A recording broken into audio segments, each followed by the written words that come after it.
Bismillahirrahmanirrahim. Assalamualaikum warahmatullahi wabarakatuh. Asyhadu an la ilaha illallah wa asyhadu anna Muhammadar Rasulullah. La haula wala quwata illa billahil aliyyil azim.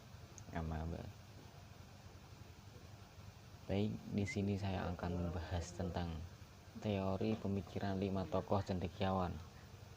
Yang pertama yang saya akan bahas adalah pemikiran Al-Ghazali mengenai sinergi filsafat agama untuk membentuk insan kamil. Yang pertama, Al-Ghazali, biografi Al-Ghazali. Al-Ghazali lahir pada tahun 1934 Hijriah atau 1917 Masehi di desa Nakhla Al-Inab, provinsi Buhairah, Mesir. Di desa ini terkenal banyak melahirkan tokoh-tokoh Islam terkemuka pada zamannya. Al-Ghazali merupakan anak pertama dari 6 bersaudara. Ayahnya adalah seorang pedagang yang sangat menyukai tasawuf, sangat menghormati tokoh-tokoh sufi, sekaligus mengamalkan ajaran-ajarannya. Ayahnya merupakan salah seorang pengagum Syekh Al-Islam Abu Hamid Al-Ghazali. Konon suatu saat ia mendapatkan inspirasi dan isyarat dari hujjah Al-Islam tersebut agar mencantumkan nama sebagian anaknya, yaitu dengan nama Al-Ghazali. Lalu Al-Ghazali memulai pendidikan pada tingkat dasar dengan menghafal Al-Quran. Pada usia beliau di desanya sampai selesai 30 juz pada usia 10 tahun. Kemudian meneruskan belajar ilmu-ilmu keislaman di sebuah yayasan agama di bawah naungan Universitas Al-Azhar di kota Iskandaria.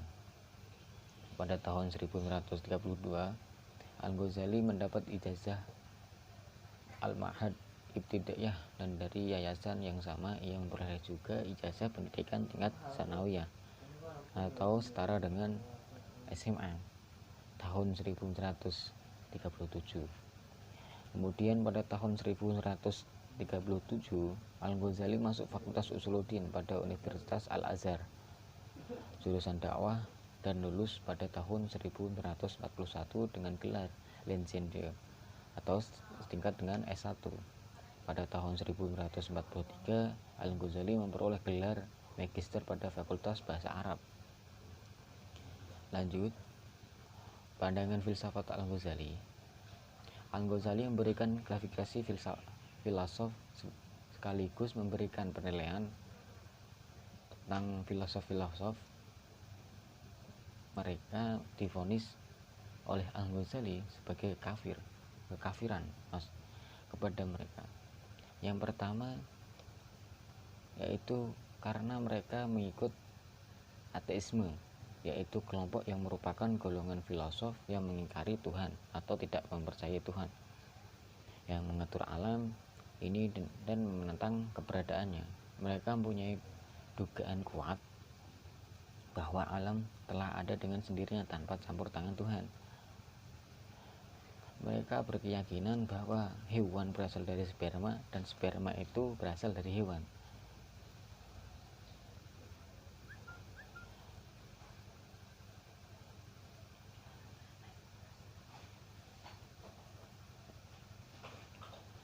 Lalu yang kedua, pengikut paham naturalisme, yaitu mereka merupakan golongan filosof yang setelah sekian lama meneliti keajaiban hewan dan tumbuh-tumbuhan dan menyaksikan tanda-tanda kekuasaan Tuhan, akhirnya mereka mengakui keberadaannya. Namun karena terlalu banyak meneliti alam, mereka terkesan dengan adanya watak biologis yang memiliki pengaruh terhadap gaya indrawi mereka.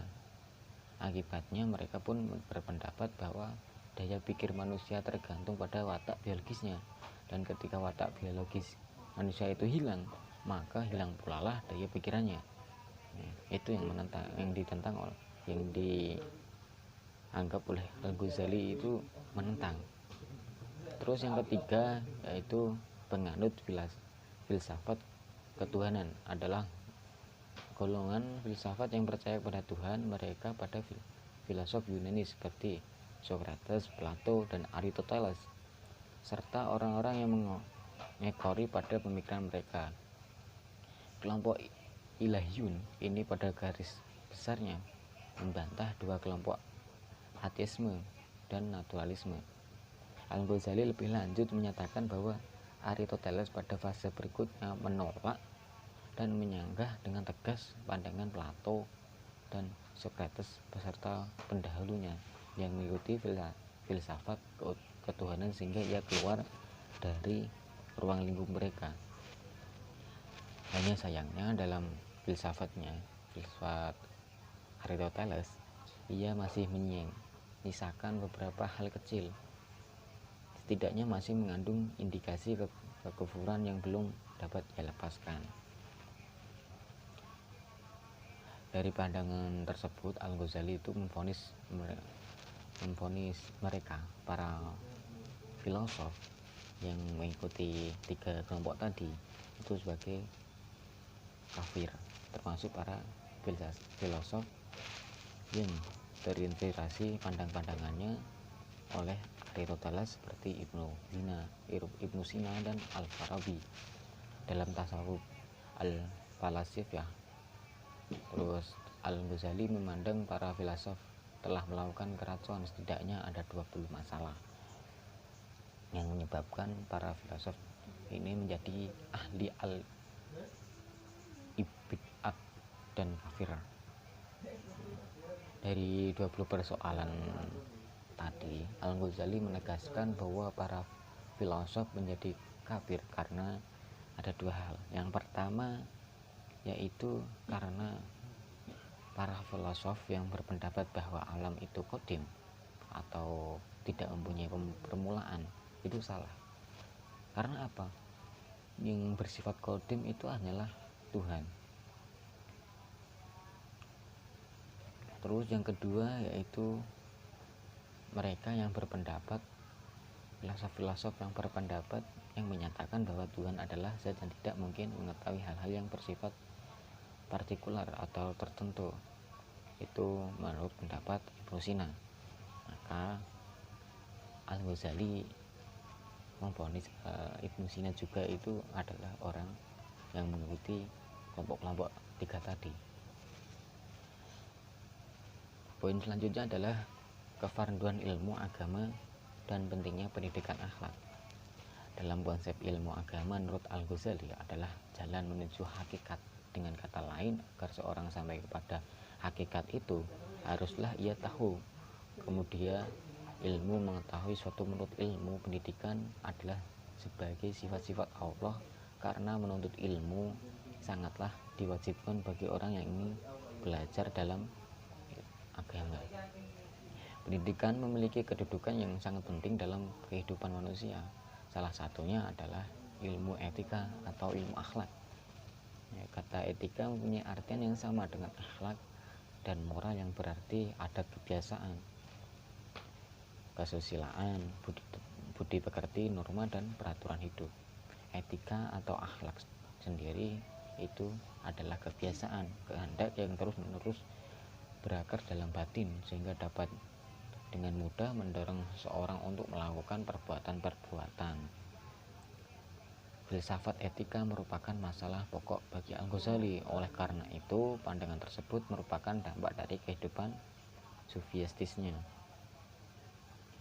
Lalu poin ketiga dari pembahasan Al-Ghazali yaitu kolaborasi pemahaman filsafat dan agama dalam membentuk insan kamil.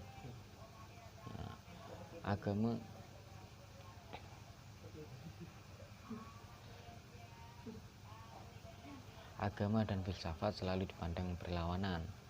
Bahkan keduanya sering dipahami secara dikotomis, baik secara epistemologis maupun sisi historisnya.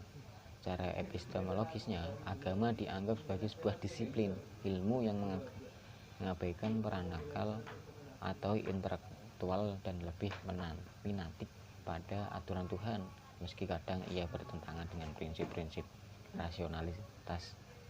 Namun, jika diteliti atau aturan Tuhan meski kadang ia bertentangan dengan prinsip-prinsip rasional, namun jika diteliti lebih jauh lagi, filsafat dan agama hadir dengan membawa pengaruh masing-masing, sehingga wujud kehadirannya memberi pengaruh satu sama lain. Agama yang menitik beratkan pada intuisi membutuhkan pembuktian yang rasional. Pembuktian tersebut dihasilkan dari hasil berpikir secara filsafat. Sedangkan pemikiran dalam filsafat tersendiri itu cenderung tidak terkontrol dan tidak mengenal batas dalam menggunakan rasio, bahkan sampai dengan pembahasan teologis yang hakikatnya hanya diketahui oleh Sang Maha Kuasa. Maka agama itu hadir untuk sebagai dasar yang menjadi pondasi dibangunnya filsafat agar rasio tetap berjalan dengan tanpa melewati batas penyimpangannya. Keselarasan tersebut menjadi bukti dengan munculnya para sufi yang juga seorang filosof, yang mana hal tersebut membuktikan bahwa keduanya dapat berjalan bersama dan saling memberikan pengaruh timbal balik satu sama lain. Lalu pemikiran tokoh yang kedua yaitu adalah pemikiran Ibnu Taimiyah. Ibnu Taimiyah ini membahas tentang pendidikan Islam berbasis Al-Quran dan hadis.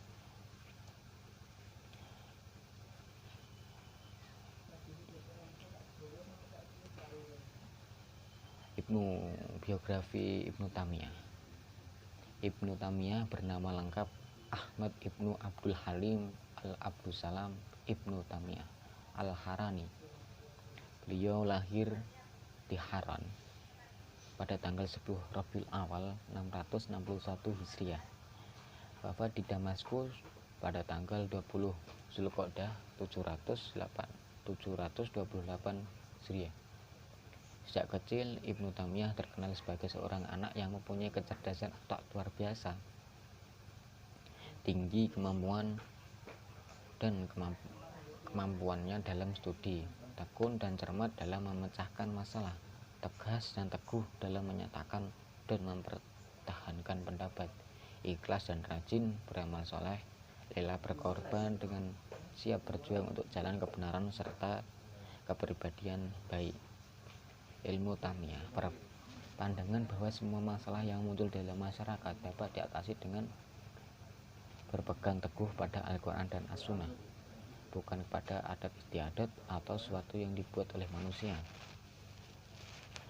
Pendidikan Islam menurut pandangan Ibnu Taimiyah. Pendidikan Islam menurut pandangan Ibnu Taimiyah adalah ilmu yang bermanfaat sebagai asas bagi kehidupan yang cerdas dan unggul, sementara mempergunakan ilmu itu akan dapat menjamin kelangsungan dan kelestarian masyarakat. Oleh karena itu, menuntut ilmu merupakan ibadah dan memahaminya secara mendalam merupakan ibadah dan merupakan sikap ketakwaan kepada Allah, dan mengajinya merupakan ijtihad mengajarkannya kepada orang yang belum tahu merupakan sedekah, dan mendiskusikannya merupakan tasbih. Menurut Ibnu Taimiyah, ilmu yang bermanfaat yang didasarkan atas asas kehidupan yang benar dan utama adalah ilmu yang mengajak pada kehidupan yang baik, yang diarahkan untuk berhubungan dengan Tuhan serta dihubungkan dengan kenyataan-kenyataan makhluk serta memperteguh rasa kemanusiaan. Lanjut, yaitu pendidikan Islam berbasis Al-Quran dan As-Sunnah. At-Ta'lim adalah menanamkan aspek kognitif dan psikomotorik, juga aspek afektif, karena pada kata at-ta'lim juga ditekankan pada perilaku yang baik, akhlak al-karimah. At-Taimiyah adalah suatu bentuk pembinaan manusia yang dilakukan secara bertahap untuk menuju terbentuknya manusia yang bertakwa kepada Rabbnya melalui pembinaan fikriyah atau akal, suluhiyah atau akhlak, dan jasania, itu mengolah jasadnya. Lanjut, terus dapat kita ketahui bahwa tujuan pendidikan Islam, kita hanya mengacu pada falsafah hidup dalam Islam, sebab antara tujuan dan falsafah hidup sangat erat kaitannya. Sudah jelas bahwa falsafah hidup dalam Islam adalah Al-Quran dan As-Sunnah. Keduanya mengajarkan bahwa setiap aktivitas yang dilakukan oleh seseorang muslim harus betul-betul ditujukan sebagai pengabdian kepada Allah Subhanahu wa taala semata.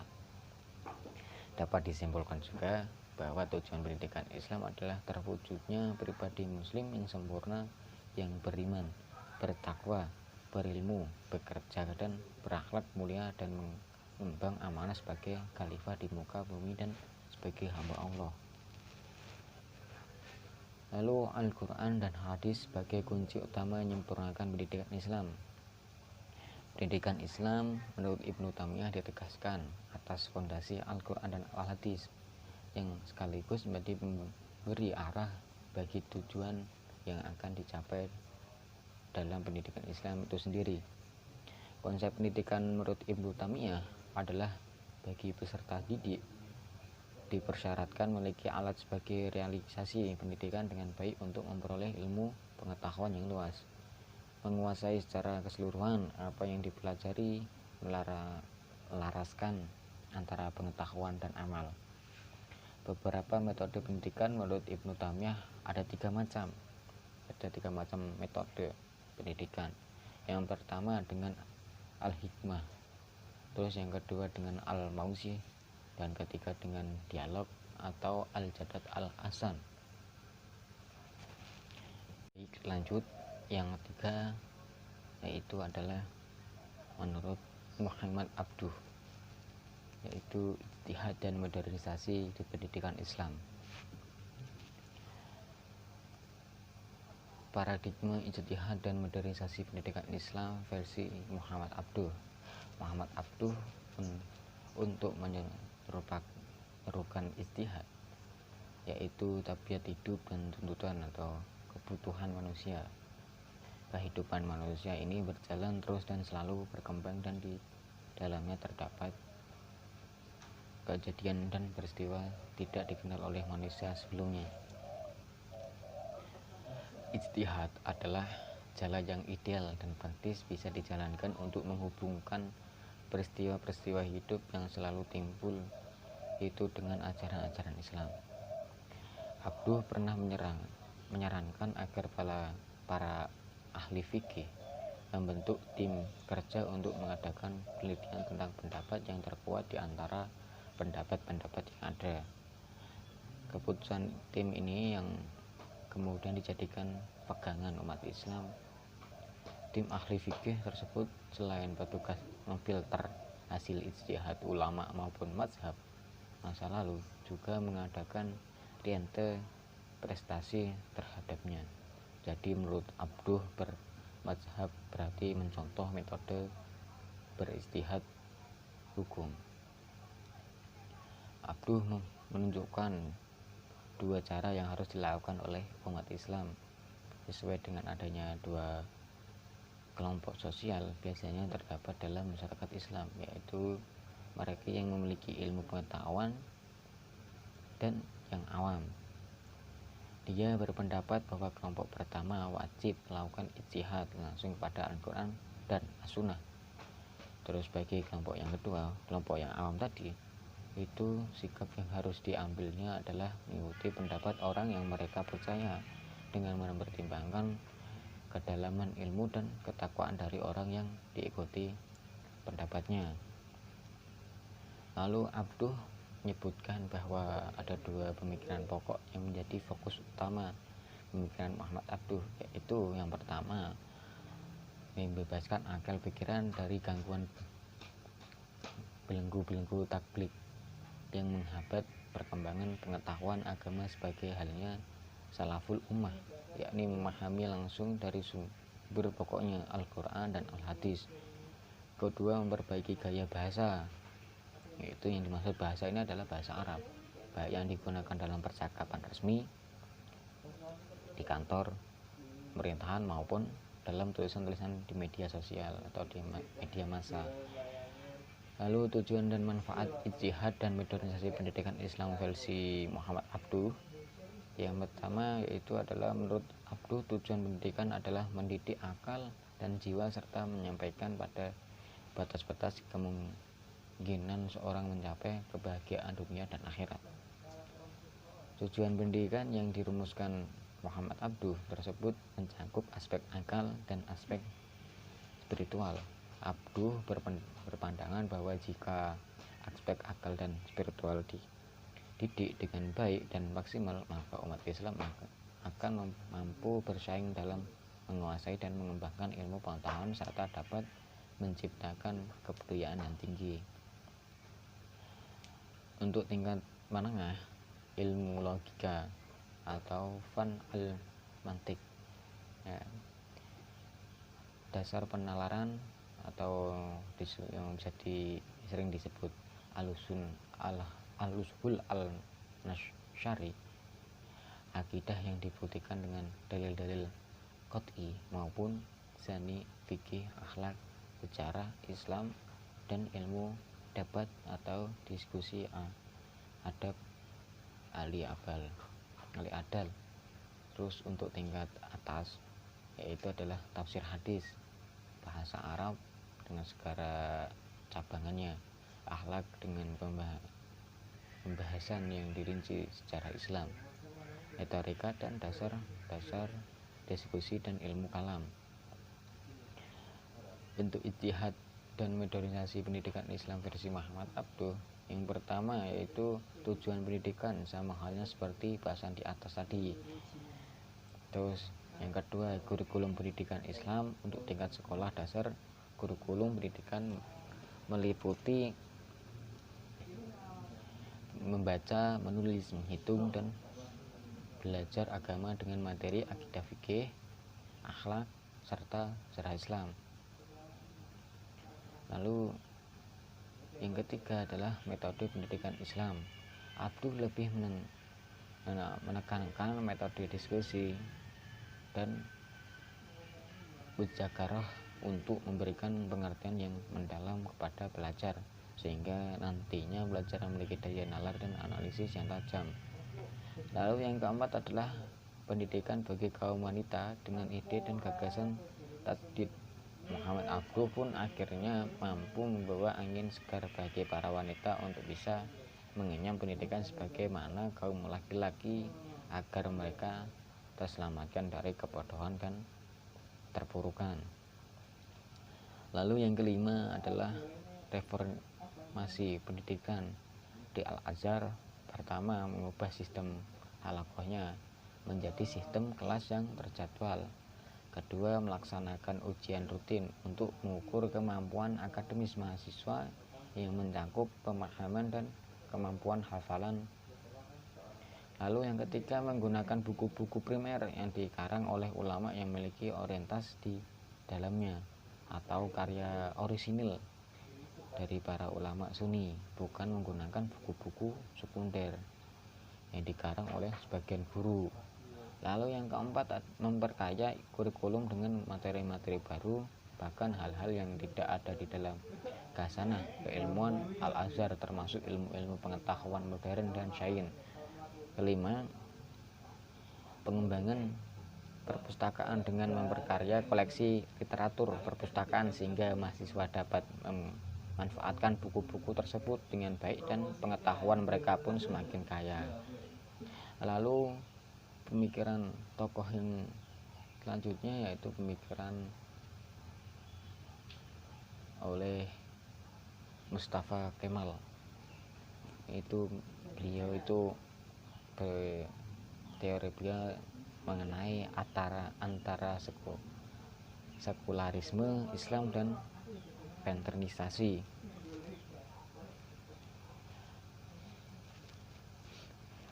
Yang pertama yaitu pengertian sekularisme Islam dan modernisasi. Sekularisme merupakan perpaduan kata sekuler dan isme.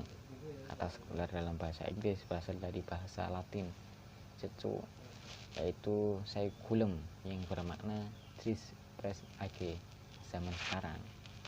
Pada dasarnya kata Seculum yang memiliki padaan istilah dengan mundus dalam bahasa Latin mempunyai dua pengertian, yaitu tempat atau world dan waktu atau time.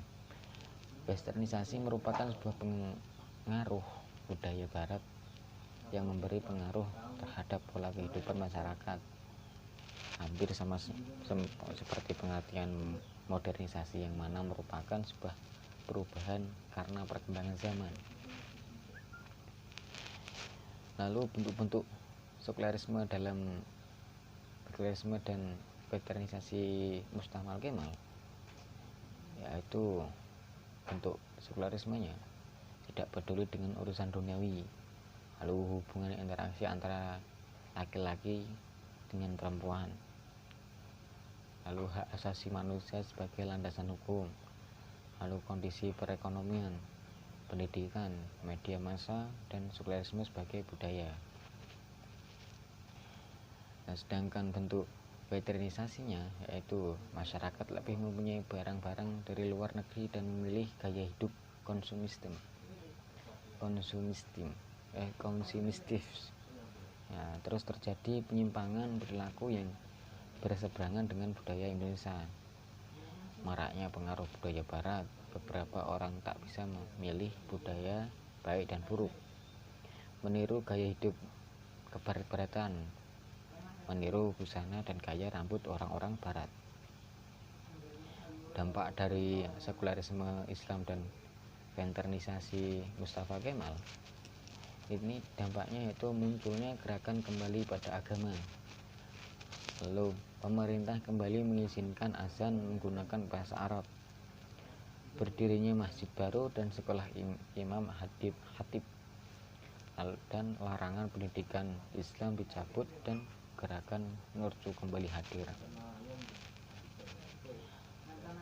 Akibat dari diterapkannya sekularisme oleh Mustafa Kemal yaitu terjadinya kesenjangan sosial, terjadinya kudeta militer 1960, kembali terjadinya kudeta militer akibat munculnya Islam politik, dan Nexmetin Erbakan dilarang berpolitik, dan yang terakhir adalah dampak terakhir itu pembubaran Partai Islam. Sedangkan dampak dari westernisasinya sendiri yaitu westernisasi melahirkan sebut ke tokoh yang kelima, yaitu Fazlur Rahman, membuka pintu ijtihad. Biografi Fazlur Rahman. Fazlur Rahman lahir di Pakistan pada tahun 1919, kemudian tumbuh dan berkembang di latar belakang pendidikan tradisional sehingga umur 39 tahun. Berasal dari keluarga bermadzhab Hanafi, itu salah satu mazhab yang bercorak rasional. Pendidikan formalnya dimulai di madrasah. Selain itu ia juga menerima pelajaran dari orang tuanya. Lalu setelah menamatkan sekolah menengah di madrasah, ia kemudian melanjutkan studi di Departemen Ketimuran Universitas Punjab dan berhasil menyelesaikan pendidikan akademisnya di universitas tersebut dengan meraih gelar master dalam sastra Arab. Meskipun Rahman terdidik di lingkungan tradisional, sikap kritis mengantar jati dirinya sebagai seorang pemikir yang berbeda dengan kebanyakan alumni madrasah. Sikap kritis yang mengembangkan ketidakpuasannya terhadap sistem pendidikan tradisional terhadap dengan keputusannya melanjutkan studi ke Barat di Universitas Oxford Inggris. Lalu metode ijtihad Fazlur Rahman dalam pembaharuan hukum Islam mempunyai 3 metode. Yang pertama metode usul fikih, yang kedua metode classical history, dan metode hermeneutik. Lalu urgensi membuka kembali pintu ijtihad. Ijtihad haruslah merupakan upaya sistematis, komprehensif, dan jangka panjang. Ijtihad haruslah merupakan upaya berganda akal budi yang berpikir yang berhadapan antara satu dengan lainnya, dalam satu area perbuatan tersebut hingga akhirnya menghasilkan suatu konsensus menyeluruh. Lalu penerapan ijtihad versi beliau, versi Fazlur Rahman, itu ada 5, yaitu yang pertama zakat, poligami, bunga bank, terus keluarga berencana, dan pembersihan mekanis. Mungkin cukup sekian yang bisa saya sampaikan tentang teori 5 tokoh cendekiawan. Semoga bisa bermanfaat bagi saya dan juga bagi teman-teman yang menonton. Sekian dan terima kasih. Wassalamualaikum warahmatullahi wabarakatuh.